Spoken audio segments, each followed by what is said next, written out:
Muhammad. A'udzu billahi minasyaitonir rajim. Bismillahirrahmanirrahim. Alhamdulillahi rabbil alamin. Wassalatu wassalamu ala sayyidil mursalin wa ala alihi wa sahbihi ajma'in.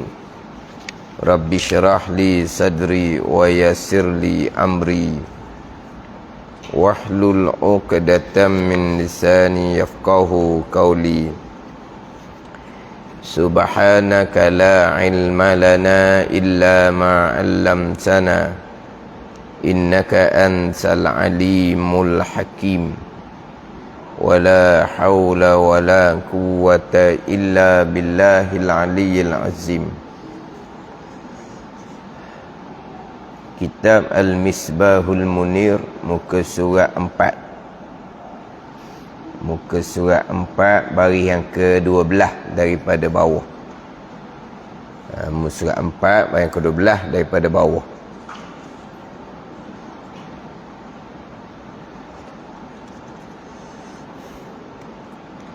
Qala al-muallifu rahimahullahu ta'ala wa nafa'ana bi'ulumihi amin. Dan kejadian agama atau terbentuknya agama itu atas 3 perkara, iaitu 3 perkara: Islam, iman dan ihsan. Islam, iman dan ihsan. Dan kejadian agama atau terbentuknya agama itu di atas 3 perkara. Kejadian agama atau terbentuknya agama. Kejadian agama, kita faham maksud dia? Kejadian agama atau terbentuknya agama, itu makna bagi kejadian. Terbentuknya agama atas 3 perkara, yang mana ketiga-tiga inilah juzuk ataupun bahagian agama. Terhimpun ketiga-tiga ni, terbentuklah agama.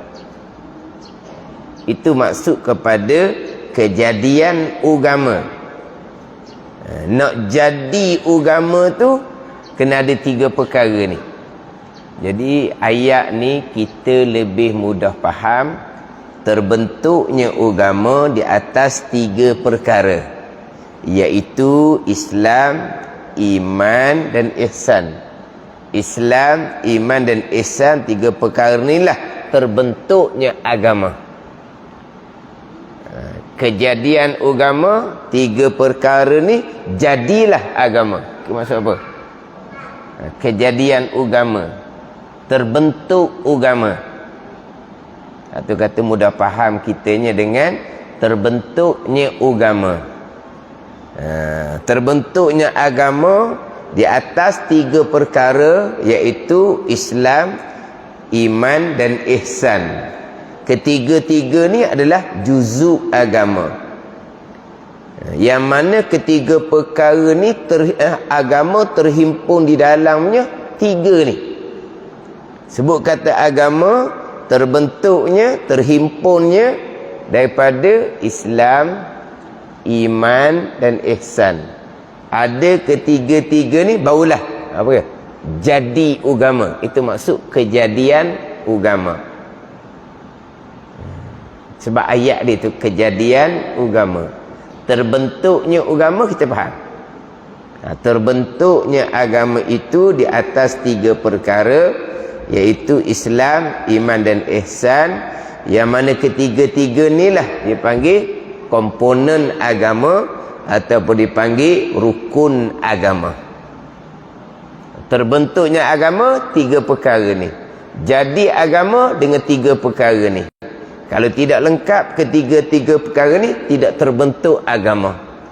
Kalau tidak lengkap ketiga-tiga perkara ni, tak jadi agama. Nak jadi agama, nak terbentuk agama atas Islam, iman dan ihsan. Yang mana terdahulu di huraian yang pertama pada pengenalan agama. Apa dia agama? Ni permulaan didatangkan dia punya takrifan agama. Agama ni cara ringkas gak perhimpunan undang-undang, perhimpunan hukum hakam yang datang daripada Allah Subhanahu wa taala melalui Nabi sallallahu alaihi wasallam, yang diperintahkan supaya menyampaikan agama kepada sekalian ummah, yang mana dengan agama inilah yang bawa kebaikan dan kebajikan hambanya di dunia dan di akhirat. Itu agama. Agama adalah perhimpunan undang-undang, perhimpunan hukum hakam daripada Allah Subhanahu wa taala. Perhimpunan hukum hakam daripada Allah inilah merangkumi Islam, iman dan ihsan. Perhimpunan undang-undang, perhimpunan hukum hakam agama, merangkumi Islam, iman dan ihsan. Jadi perkara agama ni hak Nabi sallallahu alaihi wasallam bawa, itu agama. Hak Nabi sallallahu alaihi wasallam bawa itulah agama. Apa yang Nabi bawa yang datang daripada Allah Subhanahu wa taala merangkumi Islam, iman dan ihsan.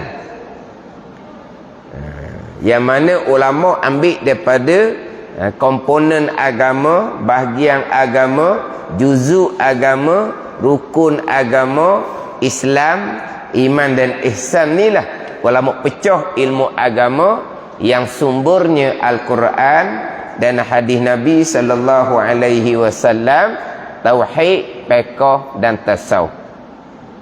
Yang mana di muka surat 7 didatangkan hadis yang diriwayat daripada Sayyidina Umar radhiyallahu anhu. Dia panggil hadis Jibril. Di muka surat 7, Jibril alaihissalam datang berjumpa dengan Nabi sallallahu alaihi wasallam, tanya berkaitan dengan Islam, tanya berkaitan dengan iman, tanya berkaitan dengan ihsan. Kemudian apabila Jibril alaihissalam keluar daripada majlis Nabi sallallahu alaihi wasallam, Nabi tanya para sahabat radhiyallahu anhum, adakah sahabat kenal tak lelaki? Sebab Jibril alaihissalam datang atas rupa laki-laki yang tidak dikenali oleh orang Madinah. Nak kata mari daripada jauh, mari daripada luar, tidak ada tanda musafir, tidak ada tanda mari daripada jalan jauh. Maknanya kalau orang tempatan Madinah, maknanya ialah orang tempatan, mana orang Madinah, orang Madinah tak kenal. Nak kata orang tu datang daripada luar, tidak ada tanda musafir. Orang musafir ni kalau zaman dulu kan, musafir padang pasir apa semua. Sebab orang Madinah tak kenal, orang tempatan tak kenal, kira orang luar. Tapi tandaan musafir tidak ada pada laki-laki ni, yang ianya adalah Jibril alaihissalam. Selepas daripada laki-laki ni keluar daripada majlis Nabi sallallahu alaihi wasallam, Nabi tanya sahabat, adakah sahabat mengenali laki-laki ni? Sahabat pun jawab, Allahu wa rasuluhu a'lam, Allah dan Rasul yang mengetahui. Maka Nabi sallallahu alaihi wasallam jawab, fa innahu Jibrilun atakum yu'allimukum dinakum. Lelaki tadi itu Jibril alaihissalam datang akan kamu, mengajar akan agama kamu. Jadi Jibril alaihissalam tanya 3 soalan, Islam, iman dan ihsan. Jadi Nabi kata lelaki itu Jibril alaihissalam datang ajar akan agama. Yu'allimukum dinakum, ajar akan agama kamu. Apa dia agamanya? Jibril alaihissalam tanya Islam, tanya berkaitan dengan iman, tanya berkaitan dengan ihsan. Itu agama. Yang mana kalau Al-Fatihah dipanggil Ummul Kitab, Ummul Quran, hadis Jibril ni dipanggil Ummul Hadis, dipanggil induk kepada hadis Nabi sallallahu alaihi wasallam, yang mana penyampaian Nabi sallallahu alaihi wasallam akan agama, perhimpunan hukum hakam yang datang daripada Allah, merangkumi Islam, iman dan ihsan. Sebab itulah perkara ditanya oleh Jibril AS kepada Nabi sallallahu alaihi wasallam. Jadi komponen agama, bahagian agama, juzuk rukun agama, Islam, iman dan ihsan. Daripada tiga ni lah ulama pecah ilmu agama kepada ilmu tauhid, ilmu fiqh dan ilmu tasawuf. Jadi dengan ketiga-tiga ni lah baru terbentuk agama, barulah jadi agama. Daripada Islam, iman dan ihsan, daripada usul agama, usuluddin iman, pergi kepada furu'uddin, cabang agama Islam dan ihsan, pergi kepada furu'uddinnya syariat zahir fiqh, syariat batin tasawuf. Merangkumi tiga ni lah barulah jadi beragama, terbentuk agama. Dan orang yang ada ketiga-tiga dipanggil orang yang beragama. Nak panggil orang yang beragama, kena lengkap ketiga-tiga ni, Islam, iman dan ihsan, lengkap bahagian usuluddin, bab iman, bab akidah, bab pegangan, kena lengkap furu'uddin dalam bab syariat zahir Islam, dalam bab syariat batin ihsan. Ini hak komponen bahagian agama. Sebab itulah tiga ilmu tu, tauhid, fiqh, tasawuf, menjadi kewajipan fardu ain ke atas kita. Sebab apa? Sebab nak jadi agama, nak terbentuk agama, kena ada ketiga-tiga ni. Tak ada ketiga-tiga, tidak ada agama. Walaupun nampak uniform agama, nampak peseng agama, bukan beragama. Dan utama sekali, kalau tidak dilengkapkan dengan usul agama, usuluddin, bab iman, bab akidah, tidak dipedulikan, tak ada agama. Walaupun seseorang tu rajin semayang sekalipun, rajin puasa sekalipun, wajib sunat, tapi imannya di mana? Akidahnya di mana? Tidak dipedulikan, tak ada agama. Walaupun sembahyang tu tiang agama sekalipun, tapi kalau tapak agamanya tidak ada, maka tiang agama pun tidak adalah. Yang mana tapak agama nanti akan bicara berkaitan dengan iman. Kena lengkap enam rukun iman. Kalau tak lengkap salah satu dari rukun iman yang 6 perkara, dia tidak panggil orang ni orang yang beriman. Dia tidak dipanggil orang ni orang beriman. Tidak ada usuluddin, tidak ada tapak agama. Maka furu'uddin, cabang agama, termasuk tiang agama sembahyang, tidak ada. Ni kena tak molek ni. Sebab di akhir zaman agama hanya tinggal pada rupa sahaja. Agama hanya tinggal pada rupa sahaja. Rupa agama, tapi bukan beragama yang sebenar. Rupa agama, uniform agama, bercakap agama, lengkap tak 3 komponen agama, Islam, iman dan ihsan. Lengkap ke tidak? Lengkap ke tidak ketiga-tiga ilmu? Hak sekurang-kurangnya hak kadar fardu ain daripada ilmu tauhid, ilmu fiqh dan ilmu tasawuf. Kalau tidak lengkap ketiga-tiga, tidak ada. Sebab itulah ketiga-tiga ilmu ni dia hak sekurang-kurangnya hak fardu ain wajib atas masing-masing. Sebab apa? Sebab nak jadi agama, nak terbentuk agama, di atas 3 perkara, Islam, iman dan ihsan. Kemudian dalam kitab ni akan menghuraikan satu-satu.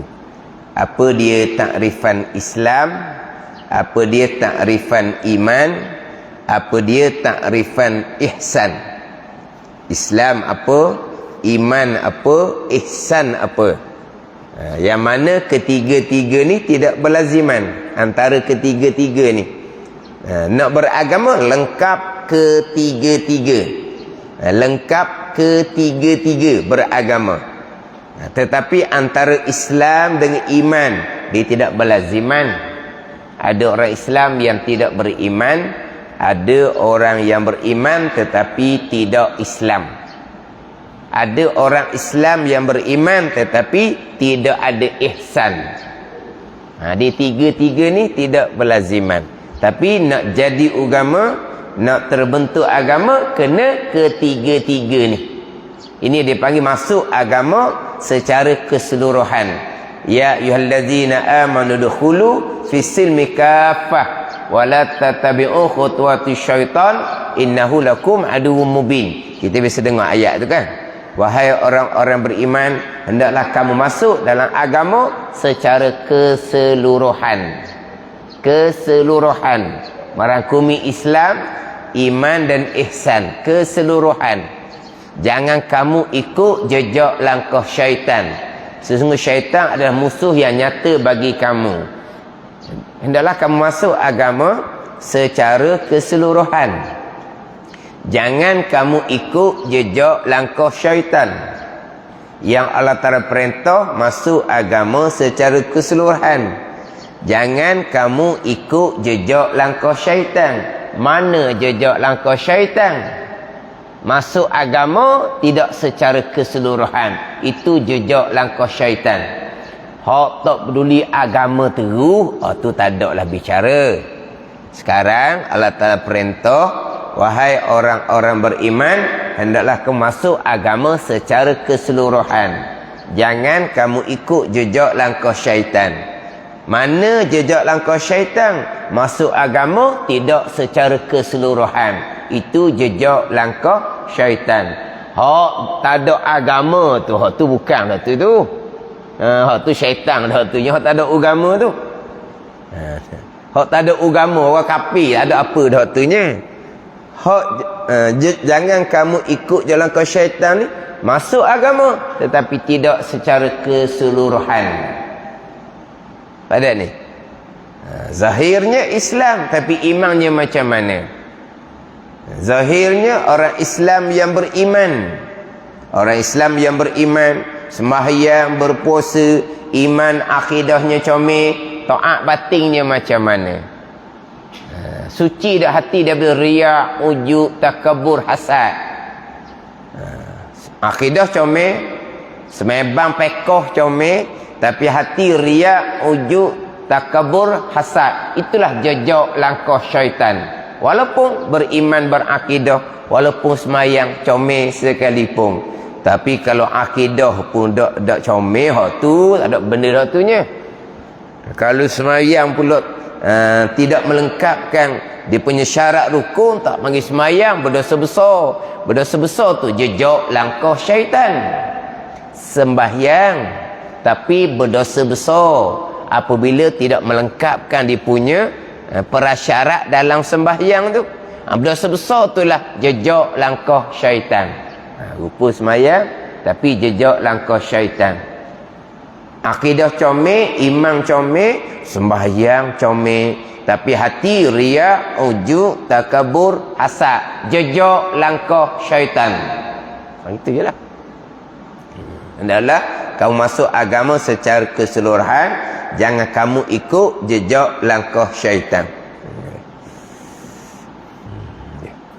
Jadi didatangkan nanti takrifan Islam, iman dan ihsan. Tapi ketika bicara takrifan Islam, saya akan selitkan dengan iman. Kemudian satu laginya bicara Islam, saya akan selitkan bicara ihsan. Bicara Islam saya akan selit dengan iman, walaupun iman bicara di hadapan. Kemudian bicara Islam saya akan selit pula dengan ihsan. Nak kena faham apa beza antara Islam dan iman. Kemudian nak kena faham molek apa beza antara Islam dan ihsan. Islam dan iman satu, Islam dan ihsan satu. Kena beza molek antara Islam dan iman, Islam dan ihsan.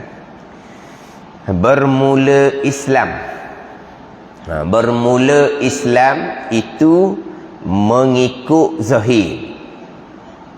Mengikut zahir dan mengaku zahir. Mengikut zahir dan mengaku zahir.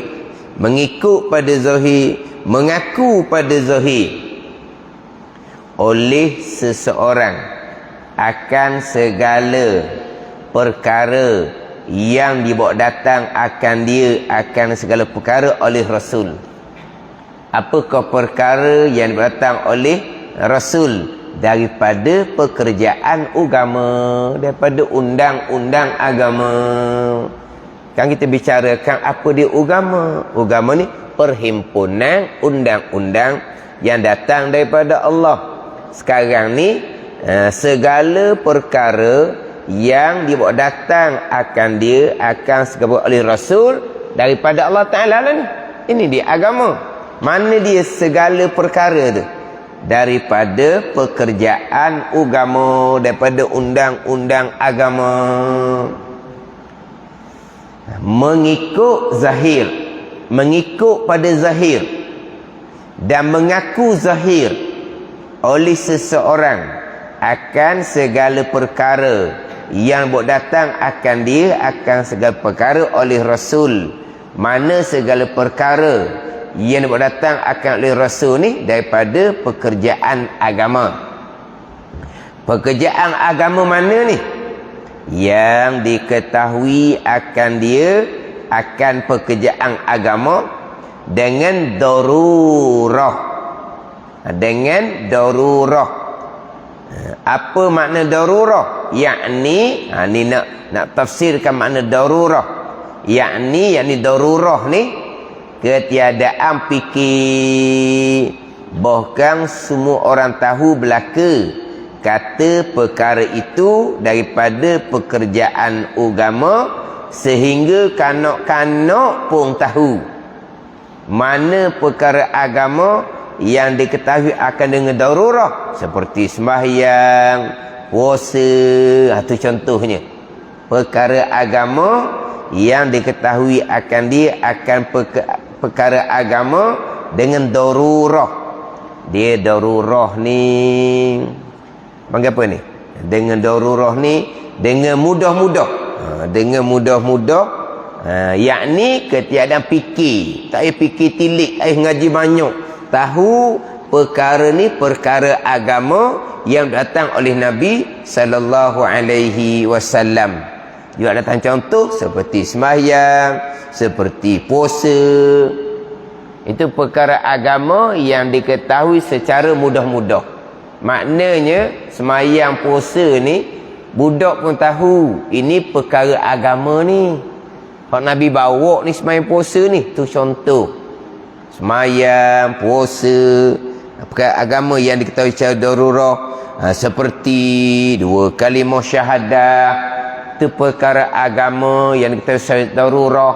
Seperti berkaitan dengan malaikah, seperti berkaitan dengan qiyamah. Itu semua perkara agama yang dibawa datang, yang diketahui secara darurah, secara mudah-mudah. Dia, kita ni takrifan ni panjang ni. Dia kena ambil satu-satu. Dia nak kena tekan mengikut zahir dan mengaku zahir tu. Kemudian iman di hadapan tu sebelah percaya hati serta mengaku putus dalam hati akan sungguh segala perkara agama yang dibawa datang akan dia, akan segala perkara agama ni oleh Rasul daripada pekerjaan agama yang diketahuikan dia dengan darurah. Nak macam saya sebut mula tadilah, nak regu, nak banding ke antara Islam dan iman, kemudian Islam dan ihsan. Kemudian perkara agama yang diketahui darurah, kita akan bicara balik. Hak berkaitan dengan perkara agama yang diketahui dengan secara darurah. Jadi Islam ni mengikut zahir, mengaku zahir, dengan makna terima pada zahir. Terima pada zahir itu mengikut, turut ikut. Kalau agama menyatakan sembahyang wajib, dia ikut, diturut. Sembahyang tu wajib. Dia mengaku sembahyang tu wajib. Dia ikut, diturut, dia mengaku puasa tu wajib. Tu contohnya. Adapun bersembahyang itu pergi pada ihsan. Itu pergi pada ihsan. Bersembahyang itu pergi kepada ihsan. Bersembahyang itu pergi kepada ihsan. Anta'budallah, bahawa engkau mengabdikan diri akan Allah dengan bahawa engkau mengerjakan segala perintah Allah. Sebab tu di muka surat 6, surat 6 baris 4 daripada bawah, bermula ihsan itu berbuat baik. Itu makna ihsan, buat baik. Dengan maknanya, apa makna buat baik? Mengerjakan segala perintah Allah. Mana contohnya? Seperti sembahyang dan puasa dan sebagainya daripada segala yang disuruh itu. Mengerjakan segala perintah. Mana? Seperti sembahyang. Mana apa ni? Mendirikan sembahyang itu ihsan. Dan puasa, makna berpuasa tu ihsan. Dah, Islam ni mengikut zahir, mengaku zahir dengan bahawa agama, perkara agama yang Nabi datang berkaitan dengan sembahyang wajib. Dia ikut, dia turut, dia mengaku, ya sembahyang wajib. Itu Islam. Ya puasa wajib. Agama menetapkan bahawa berjudi, minum arak, berzina haram. Maka orang Islamnya mengikut turut aku, ya berjudi haram, minum arak haram, berzina haram. Itu orang Islam. Faham tak ni? Kemudian tinggal judi, tinggal arak, tinggal berzina, itu pergi pada ihsan. Waktu kata ni kena satu-satu ni, takrifan tu dia kena halusi molek. Antara apa makna mengikut zahir, apa makna mengaku zahir, mengikut turut-turut. Kalau dalam Faridatul Faraid, saya bawa Faridatul Faraid ni, bermula Islam itu mengikut dan menerima oleh zahir seseorang. Mengikut dan menerima oleh zahir seseorang. Mengikut dan menerima. Bukan makna mengerjakan. Mengikut dan menerima. Dia panggil al-inqiyad. Mana apa ni? Turut, terima, patuh. Syarak kata wajib, dia pun ya wajib. Itu Islam. Syarak kata haram, ya haram. Itu Islam. Ada ni. Kerjakan kewajipan, tinggalkan larangan, itu pergi kepada ihsan, buat baik. Apa makna buat baik? Mengerjakan suruhan Allah dan meninggalkan larangan Allah. Suruhan Allah sembahyang. Orang Islam terima kewajipan sembahyang. Buat baiknya berpuasa. Orang Islam terima kewajipan puasa. Maknanya selagi dia terima, dia diaku sembahyang wajib, puasa wajib, dia orang Islam. Dia orang Islam sekalipun dia tidak pernah sembahyang. Dalam Al-Misbahul Munir ni dia nyata ke tak?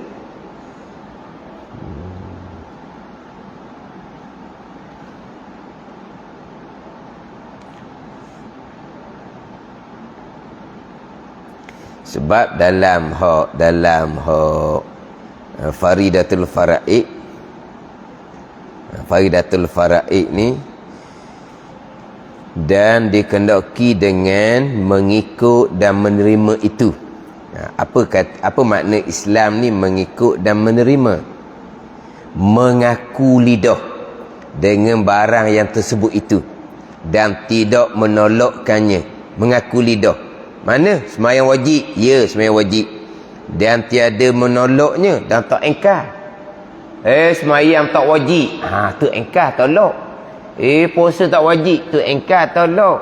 Berjudi berapa nak haramnya, minum arak kenapa nak haramnya, berzina kenapa nak haramnya, tu engkar. Jadi mengaku lidah dengan barang tersebut dan tiada menolaknya. Semayang wajib, puasa wajib. Dan jika tiada diamalkan dia sekalipun, seperti meninggal ia akan semayang dan umpamanya selama-lama tak pernah semayang pun dianya. Ini dah faridah, tak pernah semayang. Bukan setakat tak pernah semayang, ada orang tak pandai pun bacaan dalam sembahyang, tak pandai pun bacaan dalam sembahyang, Fatihah ke tasyahud ke tak pandai. Orang Islam macam kita lah. Maknanya keturunan Islam lah. Daripada tok nenek tu atas tu Islam. Kita berapa lapis tak tahulah. Maknanya bukan mu'allaf, bukan mak ayah, bukan mu'allaf. Mereka macam kita, mak ayah Islam, tok nenek Islam, sampai ke berapa lapis tak tahulah macam kita. Tapi tak tahu pun bacaan dalam semayang. Tak pernah semayang lah. Tak tahu pun bacaan dalam semayang. Tapi selagi dia terima sembahyang tu wajib, dia tak pernah engkar sembahyang tu wajib, dia dihukumkan sebagai orang Islam. Pada ni, bila dihukumkan sebagai orang Islam, sah nikah kahwin dengan dia. Apabila mati, pusaka mempusakai. Kemudian apabila mati orang Islam tadi ni, jenazahnya dimandikan, dikapang, disembahyang, dikebumikan. Dia tak pernah semayang. Bukan tak pernah semayang, tak tahu bacaan dalam semayang. Orang Islam apa lagi? Islam yang diwarisi daripada ibu bapa dia. Selagi dia masih lagi mengaku terima. Selagi dia tidak membatalkan Islam yang diwarisi dari ibu bapa. Dia batal Islam macam mana? Semayang tak wajib-wajib mengaruk je semayang ni. Maka murtad dia, batal Islam dia. Murtad dia. Sebab apa? Dia sudah engkar. Dia sudah tidak terima dan sudah engkar. Apa puasa-puasa? Menyeksa diri sendiri, makanan banyak. Macam tu pada ni. Apa haram-haram judi?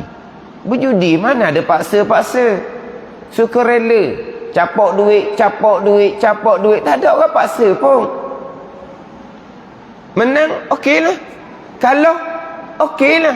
Kenapa nak haramnya? Dia engkar hukum agama bahawa berjudi itu haram. Haram ijma' ulama.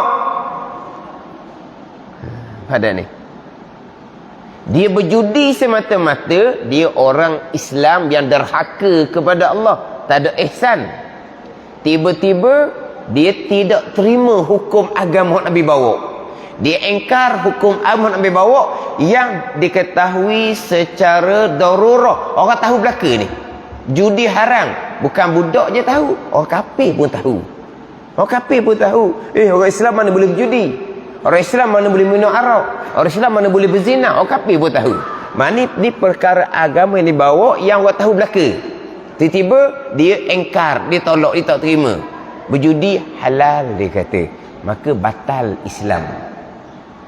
Ada ni. Berzina suka sama suka, bukan rogo pun. Kenapa nak haramnya? Tengok. Dia berzina, dia orang Islam yang derhaka kepada Allah Subhanahu wa taala, tidak bertaubat, akan masuk ke neraka Allah Subhanahu wa taala. Tapi masih lagi dihukumkan sebagai orang Islam. Tiba-tiba dia tidak terima haramnya berzina.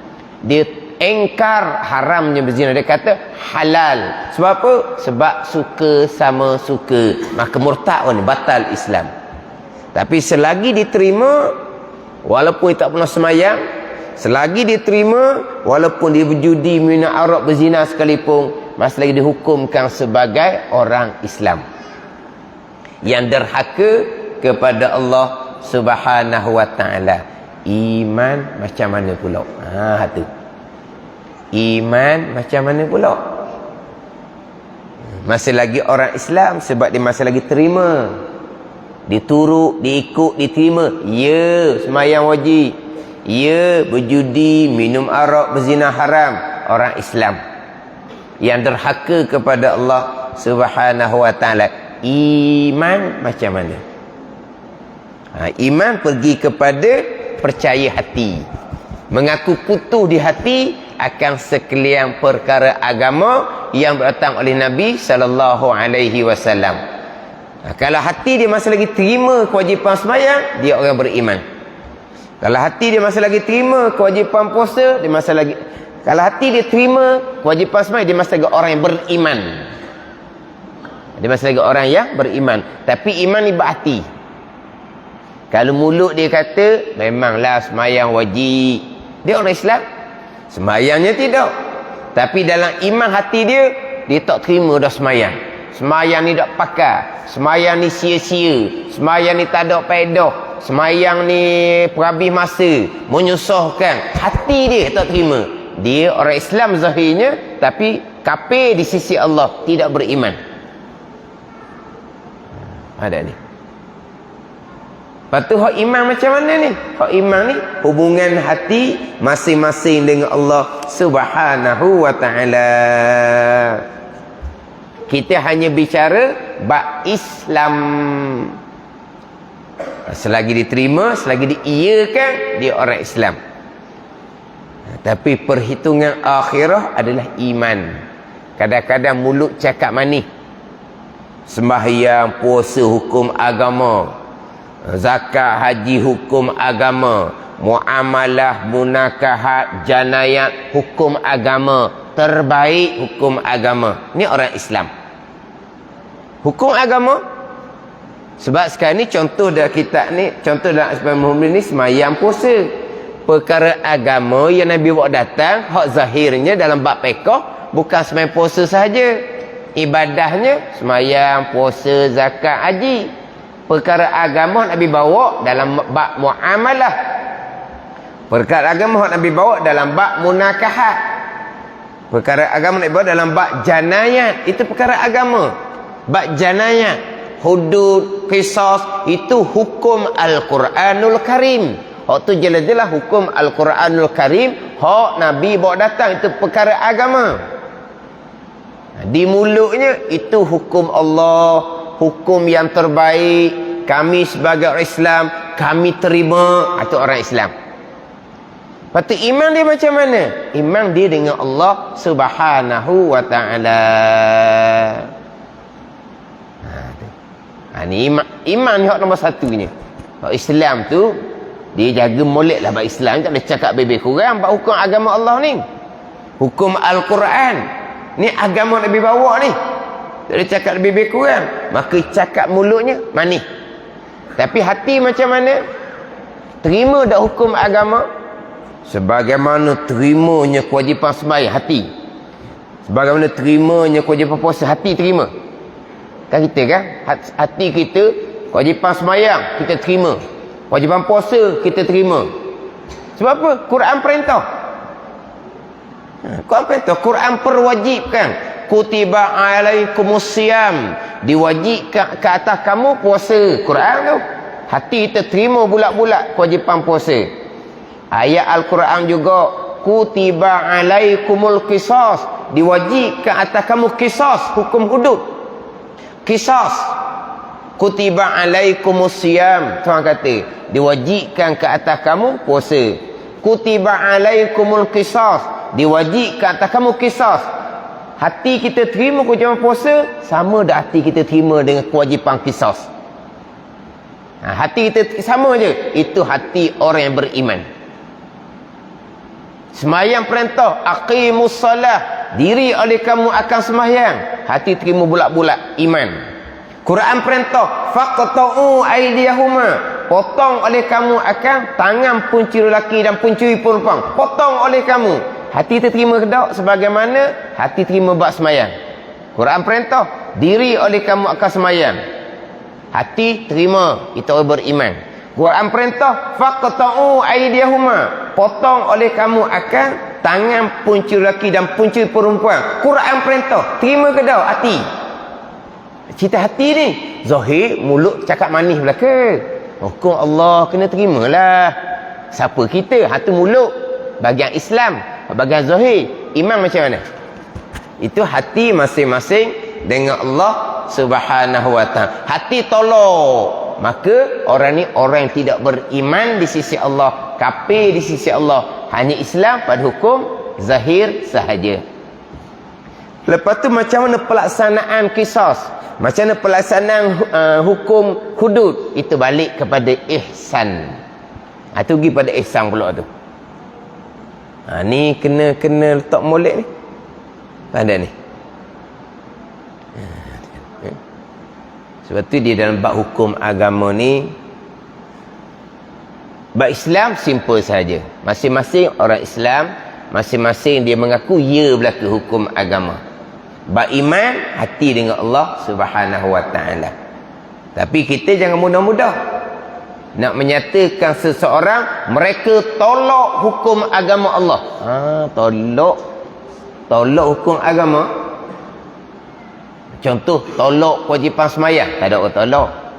Tolak kewajipan puasa, tak ada orang tolak. Tolak hukum agama Allah, tolak hukum hudud, tolak hukum kisah. Siapa tolak? Siapa yang tolak? Itu kena cermat molek. Tu dak laksana tu. Dak laksana satu perkara. Itu bab ihsan. Bab Islam ni siapa yang tolak? Sebab tolak hukum agama Allah yang diketahui secara darurah ni, maka batal Islam dia. Ini bukan benda kecil. Sebab tu tidak semudah-mudah kita nak menuduh orang tolak hukum Allah. Dia tolak pelaksanaan. Tolak pelaksanaan kita kira kot lain pula. Apa hukum dia tolak pelaksanaan? Bab ihsan. Ada ni. Kita tu kena ambil satu-satu ni. Tolak hukum lain, tolak pelaksanaan lain. Nanti kita akan bicara bab ihsan pun semua. Contoh. Bab Al-Quran. Fankihu ma tabalakum minan nisa masna wa sulasa wa ruba'. Tahu ayat tu dah? Fa in khiftum alla ta'dilu fawahidah. Tidak baca tu. Fa in khiftum alla ta'dilu fawahidah. Kalau takut tak adil seorang sudahlah. Tapi semua orang maklum, hukum agama membenarkan kahwin 2, 3, 4. Hukum agama. Ada orang tolak hukum agama? Ada orang tolak hukum agama?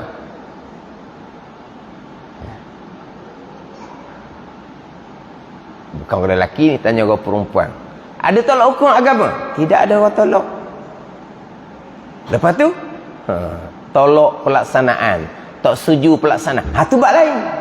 Kena faham tu. Apa dah ni? Tolak hukum agama, tu berat. Hukum agama, poligami, menganiayai perempuan, menzalimi perempuan, hukum yang jangan tu, jangan. Itu hukum Al-Quran, hukum agama. Orang tahu belaka tu, orang kafir pun tahu. Orang Islam boleh berkahwin 2, 3, 4. Orang perempuan tak setuju suami dia berkahwin 2, 3, 4. Dia tolak hukum agama ke? Dia tak terima pelaksanaan. Pada ni. Kena beza tu. Kena beza. Antara tolak hukum agama dengan tak setuju pelaksanaan hukum agama. Ada ni.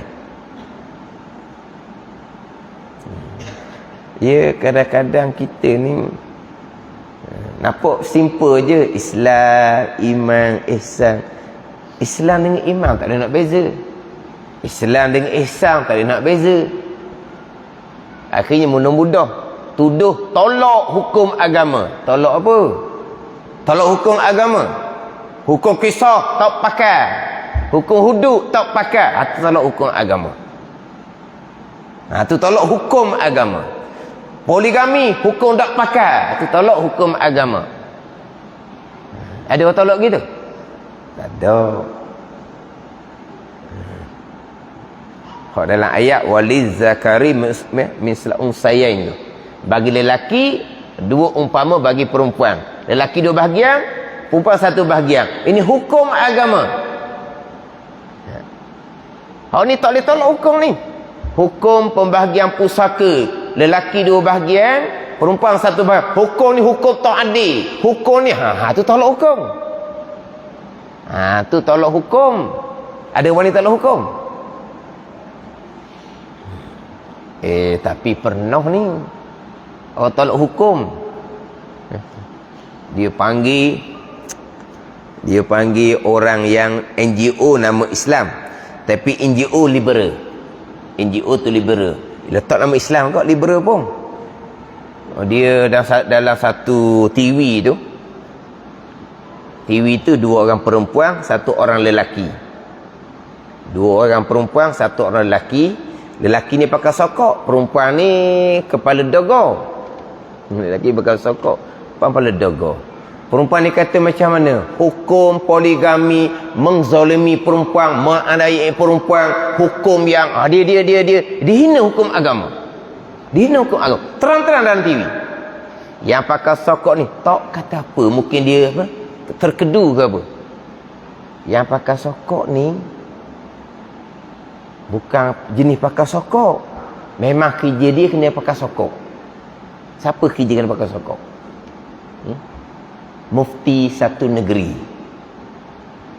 Mufti satu negeri sebab dia pakai sokok.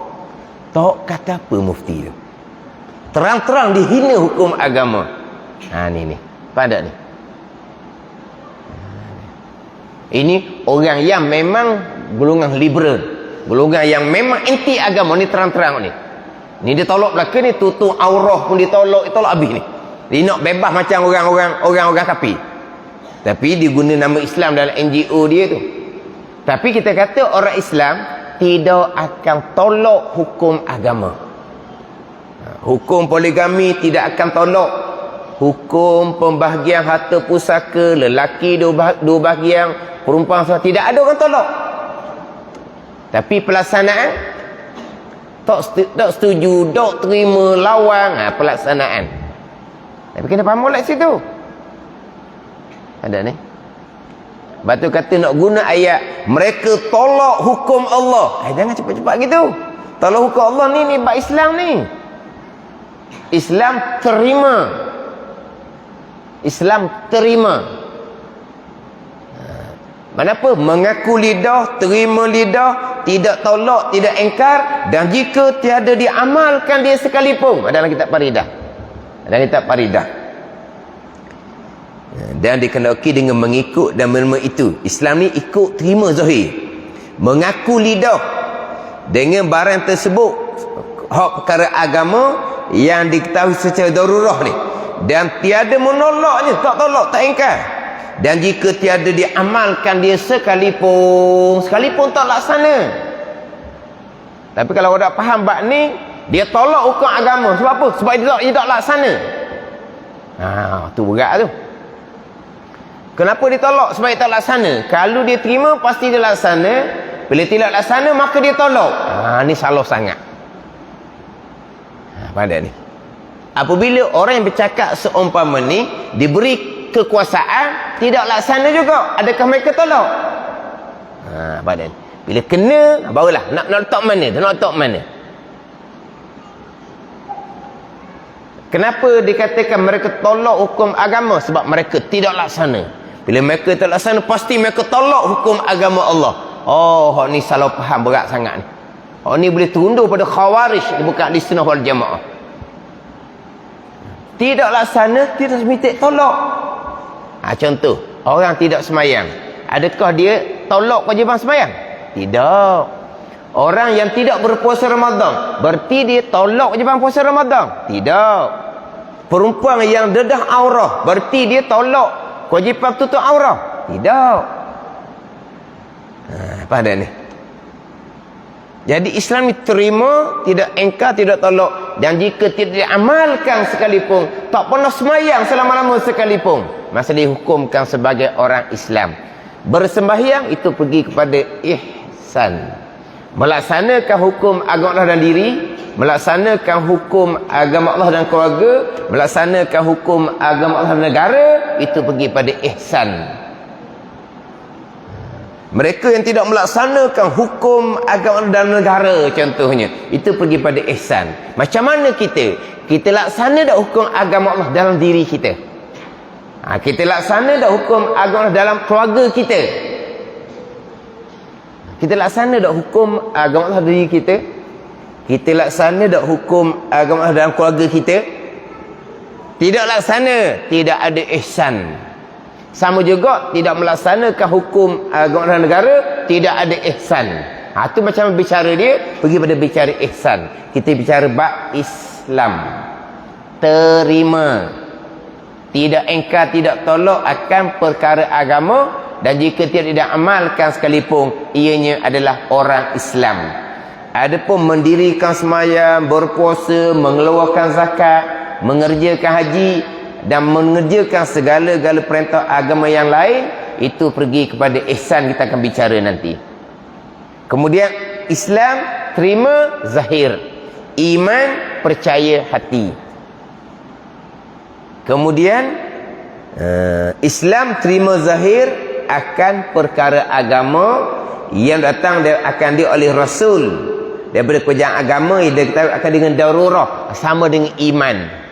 Iman pun sama, percaya hati seseorang serta mengaku putus hati akan sungguh segala perkara yang datang akan oleh Rasul daripada pekerjaan agama yang akan dengan darurah. Dia gini je. Kita akan bicara nantilah hak perkara agama yang diketahui sedarurah, secara latah, secara mudah-mudah. Dia kalau kita cerita cara rekah, Islam terima perkara agama yang dibawa datang. Iman percaya hati akan perkara agama yang dibawa datang. Itu ya. Akan sama saja. Kalau kita pendek, Islam terima agama Allah. Iman percaya akan agama Allah. Ihsan laksana agama Allah dan diri dan keluarga dan negara. Itu ihsan. Kalau kita rekah, Islam terima zahir akan perkara agama. Iman percaya hati akan perkara agama. Ihsan laksanakan perintah agama. Tu kalau cuba cari rekah. Ada ni. Jadi sebagai orang Islam, kena terima kewajipan semayang, kena terima kewajipan puasa. Sebagai orang Islam, kena terima adanya malaikah. Sebagai orang Islam, kena terima akan kitab yang diturunkan oleh Allah Subhanahu wa taala. Sebagai orang Islam, kena terima rasul-rasul yang diturunkan, yang dilantik oleh Allah Subhanahu wa taala. Sebagai orang Islam, terima berlakunya kiamat. Itu orang Islam. Bahagian malaikah, bahagian kitab, bahagian kiamat itu bahagian iman. Ni dia kena satu-satu. Sebab sebenarnya walaupun rukun Islam dengan rukun iman tu secara tersurat berbelainan. Tak, dia panggil secara tersurat, secara tersirat. Apa makna? Secara tersurat, secara tertulis. Islam ni nampak syahadah, semayang, puasa, zakat, haji. Iman ni percaya akan Allah, malaikat, kitab, rasul, hari kemudian. Nampak lain-lain. Dia sebelum kita nak pergi pada rukun Islam yang 5 perkara, sebelum kita nak pergi pada rukun iman 6 perkara, kita kena bicara permulaan. Apa dia rukun asas kepada Islam? 2 kalimah syahadah. Ada ni, rukun Islam yang pertama. Pergi kepada iman, apa dia rukun asas iman? Beriman dengan Allah dan beriman dengan Rasul. 2 rukun iman daripada 6 rukun iman. Dia kena tumolek 2 ni. Zahirnya 2 kalimah syahadah. Imannya percaya akan Allah dan Rasul. Syahadah yang pertama penyaksian Allah Ta'ala jua Tuhan. Iman percaya akan Allah. Syahadah yang kedua penyaksian akan Nabi SAW sebagai Rasulullah. Maka iman percaya akan Rasul. Jadi apabila zahirnya 2 kalimah syahadah, hatinya beriman dengan Allah dan Rasul, maka akan terima sekalian perkara yang datang daripada Allah, yang datang oleh Rasul. Apa dia? Perkara agama lah. Islam kena terima sekalian perkara agama, iman kena percaya hati akan sekian perkara agama. Bola Islam tu pergi pada sembahyang, puasa, zakat dan haji. Tapi kenapa Islam hanya pergi kepada sembahyang, puasa, zakat, haji? Ibadah juga, muamalah, munakahat, janayat letak mana? Lepas tu sebagai orang Islam boleh tolak kewujudan malaikat. Malaikat tak ada dalam rukun Islam. Dia orang Islam, dia kata malaikat tak ada malaikat. Malaikat tak ada. Malaikat tu cerita tahyul, cerita yang tak logik. Kalau malaikat ada, buktikan kewujudan malaikat. Ada roket atik kan? Buktikan kewujudan roket atik. Tak ada malaikat. Kita nak letak macam mana tu? Dia tidak beriman dengan Allah Ta'ala. Dulu lagi dia tak beriman dengan malaikat. Sekarang ni keluar mulut dia, dia tak terima kewujudan malaikat. Yang mana kewujudan malaikat ni perkara agama yang diketahui secara darurah. Orang tahu belaka malaikat ada. Orang kafir percaya malaikat ni, cuma dia kata dewa ke apa ke gitulah. Dia pun ada. Jadi sebagai Islam letak mana tu? Sebab dia tolak kewujudan malaikat. Malaikat tak ada dalam Islam, malaikat ada dalam iman. Tu dia hanya faham hak tersurat, dia tak faham hak tersirat. Bila dia ada duka musyahadah penyaksian Allah Ta'ala sebagai Tuhan, Nabi Muhammad sebagai utusan Allah, Nabi cerita kewujudan malaikat, dia tak terima Nabi cerita, maka dia bukan orang Islam. Sebab terima zahir kewujudan malaikat masuk dalam dua kalimah syahadah dan rukun Islam. Bukan hanya di rukun iman. Dia orang Islam. Tiba-tiba dia kata kiamat tak ada kiamat. Dunia tak akan hancur. Allah tak akan hancurkan dunia. Kiamat tak berlaku. Itu cuma cerita-cerita untuk menakutkan orang saja. Tak berlakunya kiamat. Dia ni tidak beriman. Tak beriman dia dengan Allah Ta'ala lama dah tu. Kita nak letak dia sebagai Islamnya macam mana? Sebab dia tolak berlakunya kiamat. Dia tolak akan dibangkitkan semula. Dia tolak hari pembalasan. Kita nak letak macam mana? Dari sudut Islam. Dari sudut Islam letak macam mana? Dari sudut Islam, dia menafikan berlakunya kiamat. Dia menafikan dibangkitkan kembali. Dia menafikan ada pembalasan syurga dan neraka. Dari sudut Islam nak letak macam mana? Sebab itu bahagian rukun iman. Itu tersirat, dia tidak terima, dia engkar, dia tolak berlakunya kiamat, tolak dibangkitkan kembali, ada perhitungan. Maknanya apa dia? Dia tak terima perkara agama yang dibawa datang, perkara yang diketahui secara darurah. Orang tahu belaka, budak-budak pun tahu dunia akan hancur. Budak-budak pun tahu mati kena akan bangkit semula, akan terima pembalasan baik dan buruk. Dia tolak, dia engkar, maka batal Islam dia. Di mana terima kiamat? Di mana terima bangkit kembali? Di mana surga neraka ni? Duduk di bawah dua kalimah syahadah. Jadi kena ambil satu-satu. Jadi kira-kiranya Islam terima zahir akan, iman percaya hati akan sama saja. Perkara agama ia datang oleh Nabi SAW yang diketahui secara darurah, hak mudah-mudah, sama dia. Walaupun segi tersuratnya rukun Islam pergi pada hak zahir, sembahyang, puasa, zakat, haji. Rukun iman pergi kepada malaikah, kitab, rasul, hari kemudian, qada, nampak lain. Dia sama sahaja. Cuma bezanya Islam terima perkara agama secara zahir, iman percaya hati akan perkara agama, ihsan laksanakan, kerjakan segala perintah agama. Itu kalau itu cara ringkas. Jadi antara Islam dengan iman, Islam dengan ihsan. Ini kita akan ulang lagi lah. Kita akan ulang lagi hak berkaitan dengan Islam, iman, kemudian Islam dan ihsan. Tapi hak takrifan tadi tu saya akan ulang baliklah minggu depan. Cuma kita pindah sikit. Dan rukun itu 5 perkara. yakni terbentuklah segala perkara agama itu di atas 5 rukun yang dinamakan dia akan 5 rukun Islam. Wallahu a'lam. Bismillahirrahmanirrahim. Alhamdulillahirabbil alamin. Wassalatu wassalamu ala sayyidil mursalin wa ala alihi wa sahbihi ajma'in. Allahumma iftah alaina futuhal arifin. Allahumma allimna ilma akdamin wa fahimna famas sabiqin warzuqna ruqat talibin. Allahumma zidna ilman wa alhiqna bis salihin. Wa sallallahu ala sayyidina Muhammadin wa ala alihi wa sahbihi wa sallam. Walhamdulillahi rabbil alamin.